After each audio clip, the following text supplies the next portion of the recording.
დილამშვიდობისა მეგობრებო ყველას, განახებთ რა მოხდა და რა გავაკეთეთ დღეს ამოვედით და წინაზე რა გავაკეთეთ. ესე იგი, ჩემო მეუღლემ უკვე ეს აგურები აქეთ მხარე დააგო, აქეთ მხარე ხა დაიგება კიდე. აქეთ გავალ და იქიდან განახებთ. ესე იგი, ეს ქვევრები, ამ ქვევრებზე აქ ცემენტი დაესხმება და შუშა დაიდება, რომ ლამაზად გამოჩნდეს და მე მგონი ლამაზი გამოდის, ხო?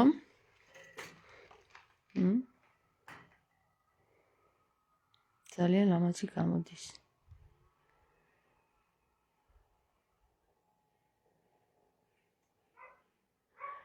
შემდეგ წელს უკვე ალბათ გავაკეთებთ კედლებს. თუ ამ წელს მოხერხდა და კარგია ამინდები დაგვემთხვა, ამ წელს გავაკეთებთ კედლებს. მაგრამ მე მგონი ნოემბრის გიორგობამდე ვეღარ გავაკეთებთ იატაკის გარდა ჯერჯერობით. გადაუზიარეთ ეს ვიდეო მეგობრებო, შეგიძლიათ თქვენც მიიღოთ მონაწილეობა, სულ ერთია ფიზიკური დახმარებით თუ მატერიალური დახმარებით.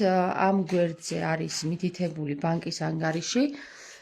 თუ მსურველი გამოჩნდება, შეგიძლიათ გადმორიცხოთ აღდგენა 84-ის ანგარიშზე თანხა და შემდეგ აღდგენა 84 გააგრძელებს აი ამ ეკლესიის აღდგენას და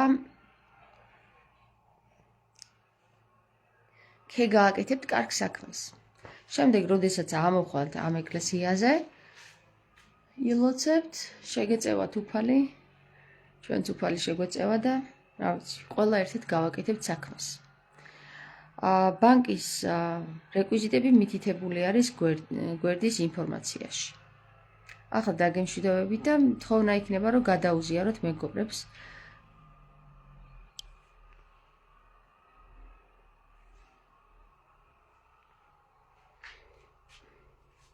ესენი არტეფაქტებია. შემდეგ ამ არტეფაქტებს ლამაზად გავაკეთებ და დავაწყობ, რომ მორჩებით ყველაფერს. ეს კედელი ესე დარჩება ლამაზად. ზოგს არ მიაჩნია სილამაზად, მაგრამ ეს არის არტეფაქტი და ეს არის სწორედ ის სიძველე, რომელმაც შემოინახა აქაურობა და რომელიც იზიდავდა ხალხს და რომელმაც მოიზიდა ხალხი აქ სალოცავად. ჩემი მეუღლე უკვე მუშაობს. და გელოდებით